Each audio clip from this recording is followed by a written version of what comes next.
उद्योग, व्यापार और बाजार से जुड़ी हर खबर व्यापार समय पर। मैं हूं आपके साथ अश्विन यत्री और वक्त हो चला है टॉप 10 न्यूज बुलेटिन का। तो चलिए बिना देरी करते हुए शुरू करते हैं खबरों का सिलसिला। देश के कई सरकारी और प्राइवेट बैंक 31 मार्च तक 6.65 से 6.70% की ब्याज दर पर होम लोन मुहैया करा रहे हैं। बैंकों का दावा है कि ये 10 साल में सबसे कम ब्याज दर है, यानी आप अपने सपने के आशियाने को कम EMI चुकाकर पूरा कर सकते हैं। यही नहीं, आप होम लोन के बाद 5 लाख रुपए के आयकर छूट की भी प्राप्त कर सकते हैं। इसमें भी आपकी बचत होगी। आइए जानते हैं कि आप किस तरह 5 लाख रुपए का कर छूट लाभ प्राप्त कर सकते हैं। होम लोन की EMI में 2 भाग होते हैं, पहला मूलधन का भुगतान और दूसरा ब्याज का भुगतान। आप मूलधन के भुगतान पर आयकर की धारा 80C के तहत छूट का दावा कर सकते हैं। आप होम लोन के मूलधन भुगतान पर 1.5 लाख रुपए की कर छूट का दावा कर सकते हैं।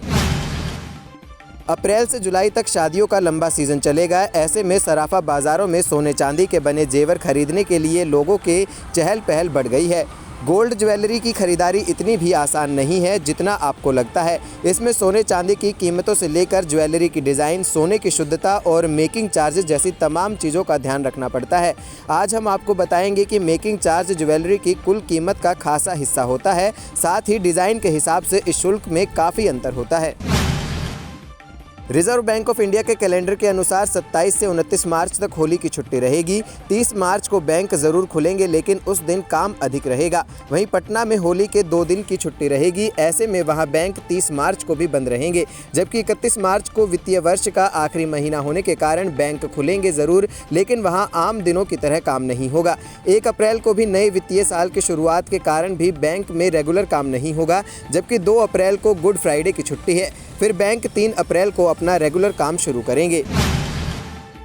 आज भी भारत में बच्चों की पढ़ाई और उनकी शादी पर माता पिता ज़्यादा खर्च करते हैं, इसलिए सभी पेरेंट्स ऐसी स्कीम में इन्वेस्ट करना चाहते हैं जिसमें रिटर्न सबसे ज़्यादा रहे। बेटी बचाओ बेटी पढ़ाओ अभियान के तहत जनवरी 2015 सुकन्या समृद्धि योजना की शुरुआत की गई थी। आज के समय लड़कियों के लिए सबसे बेहतर स्कीम में से एक है। ऐसे में सवाल उठता है कि सुकन्या समृद्धि योजना और PPF में सबसे ज़्यादा फायदेमंद स्कीम कौन सी है। विदेशी बाजारों में तेजी के रुख और देश में त्योहारी मांग बढ़ने के बीच पिछले सप्ताह खाद्य तेलों के आयात शुल्क मूल्य को बाजार से कम भाव पर निर्धारित किए जाने की वजह से तेल तिलहन बाजार में कारोबार का मिला जुला रुख दिखाई दिया। सरसों, सोयाबीन तेल तथा CPO एवं पोमोलिन के भाव जहां हानि के रुख के साथ बंद हुए, वहीं बीते सप्ताह मूंगफली दाना, सोयाबीन दाना और बिनोल मील डिलीवरी तेल के भाव लाभ दर्शाते बंद हुए।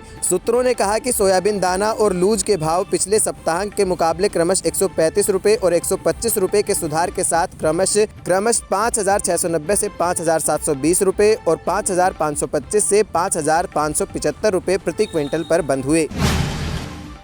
वैश्विक स्तर पर हो रही उथल पुथल तथा घरेलू स्तर पर कोरोना के मामलों में हो रही बढ़ोतरी के कारण शेयर बाजार पर दबाव बन रहा है, जिसके कारण बीते सप्ताह शेयर बाजार में गिरावट दर्ज की गई। BSE के 30 शेयरों वाले संवेदी सूचकांक सेंसेक्स पिछले सप्ताह के मुकाबले 934 अंक लुढ़क कर 50,000 से नीचे आते हुए 49,558.24 अंक पर और नेशनल स्टॉक एक्सचेंज का निफ्टी 287 अंकों की गिरावट के साथ 14,744 पर रहा।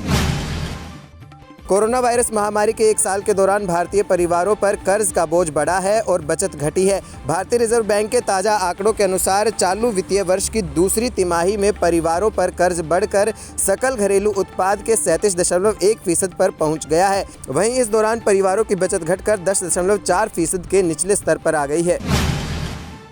सऊदी अरब की सरकार समर्थित पेट्रोलियम क्षेत्र की दिग्गज कंपनी अरामको का मुनाफा 2020 में भारी गिरावट के साथ 49 अरब डॉलर रह गया।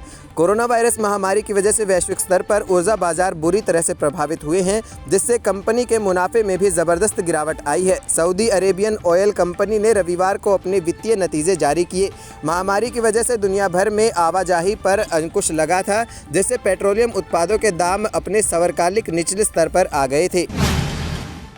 दूरसंचार कंपनी भारतीय एयरटेल के सक्रिय ग्राहकों की संख्या में जनवरी में 59 लाख की बढ़ोतरी हुई है। इस तरह एयरटेल ने बाजार में अपनी अग्रणी स्थिति को और मजबूत किया है। वहीं इस दौरान रिलायंस जियो के सक्रिय कनेक्शनों की संख्या 34 लाख घट गई है। भारतीय दूरसंचार नियामक प्राधिकरण ने ये जानकारी दी है।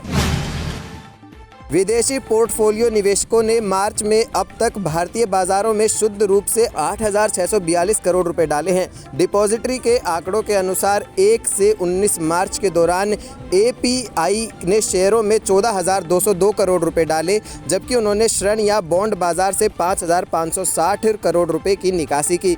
इस तरह उनका शुद्ध निवेश 8,642 करोड़ रुपए रहा। इससे पहले फरवरी में एपीएफआई ने भारतीय बाजारों में 23,663 करोड़ रुपए और जनवरी में 14,649 करोड़ रुपए डाले थे। मॉनिटरिंग स्टार इंडिया के एसोसिएट निदेशक प्रबंधक शोध हिमांशु श्रीवास्तव ने कहा, कुछ समय तक सतर्क रुख अपनाने के बाद इस सप्ताह बाजार में उतार चढ़ाव और कनेक्शन के चलते एपीएफआई के शेयरों में निवेश बढ़ाया है। उम्मीद करते हैं आपको हमारे बुलेटिन खासा पसंद आया होगा। अगर आपको ये वीडियो हमारी पसंद आई है तो लाइक कीजिए, ज़्यादा से ज़्यादा लोगों तक शेयर कीजिए और हमारे चैनल को सब्सक्राइब करना बिल्कुल ना भूलें। और अगर आप ये वीडियो हमारे फेसबुक पेज पर देख रहे हैं तो हमारे पेज को ज़रूर लाइक करें। हमसे जुड़े रहने के लिए हमारे YouTube चैनल को सब्सक्राइब करें और नई वीडियो की नोटिफिकेशन के लिए बेल आइकॉन को दबाएं। अगर आप ये वीडियो Facebook पर देख रहे हैं तो लाइक जरूर करें और ज्यादा से ज्यादा शेयर करें। धन्यवाद।